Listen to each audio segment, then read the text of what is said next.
Que se passerait-il s'il y avait une guerre nucléaire à grande échelle entre la Russie et les États-Unis? D'après des données non classifiées, les conséquences pourraient ressembler à ceci. Lorsque l'un des côtés lance des missiles nucléaires, l'autre côté les détecte et riposte avant l'impact. Les missiles balistiques lancés par des sous-marins américains depuis l'ouest de la Norvège commencent à frapper la Russie après environ 10 minutes, et ceux russes depuis le nord du Canada commencent à toucher les États-Unis quelques minutes plus tard. Les toutes premières frappes sont des attaques EMP à haute altitude, grillant les appareils électroniques et les réseaux électriques en créant une impulsion électromagnétique de dizaines de milliers de volts par mètre. Les prochaines frappes ciblent les installations de commandement et de contrôle, ainsi que les installations de lancement nucléaire. Les missiles balistiques intercontinentaux basés sur Terre mettent environ une demi-heure à arriver. Les grandes villes sont ciblées, à la fois parce qu'elles contiennent des installations militaires et pour entraver la récupération post-guerre de l'ennemi. Certains missiles de croisière mettent des heures à atteindre leur cible. Chaque impact crée une boule de feu aussi chaude que le noyau du Soleil, suivie d'un nuage de champignons radioactifs. Ces explosions intenses vaporisent les personnes à proximité et provoquent des incendies et des cécités plus loin.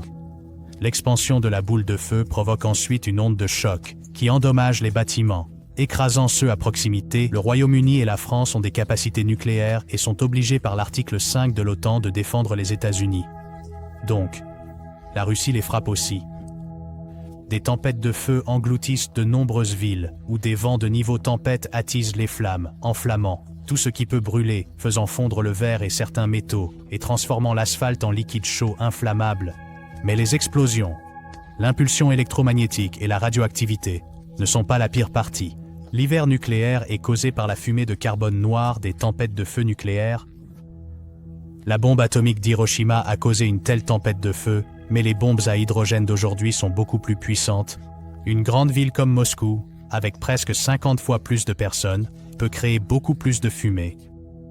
Et une tempête de feu envoie des panaches de fumée noire dans la stratosphère, bien au-dessus des nuages de pluie qui autrement nettoieraient la fumée. Cette fumée noire est chauffée par la lumière du soleil, la faisant flotter comme un ballon à air chaud pendant jusqu'à une décennie. Les courants G de haute altitude sont si rapides qu'il ne faut que quelques jours pour que la fumée se répande sur une grande partie de l'hémisphère nord. En attendant, la Terre devient glaciale, même pendant l'été, avec des terres agricoles au Kansas, refroidissant d'environ 20 degrés Celsius ou 40 degrés Fahrenheit, et d'autres régions refroidissant presque 2 fois plus. Un récent article scientifique estime que plus de 5 milliards de personnes pourraient mourir de faim, y compris environ 99% de celles aux États-Unis, en Europe, en Russie et en Chine.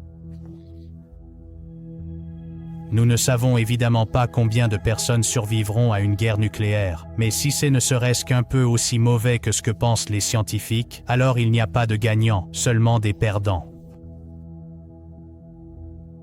Il est facile de se sentir impuissant, mais la bonne nouvelle est qu'il y a quelque chose que vous pouvez faire pour aider. Veuillez partager cette vidéo, car plus les gens sont informés sur la guerre nucléaire, moins il est probable que nous en déclenchions une.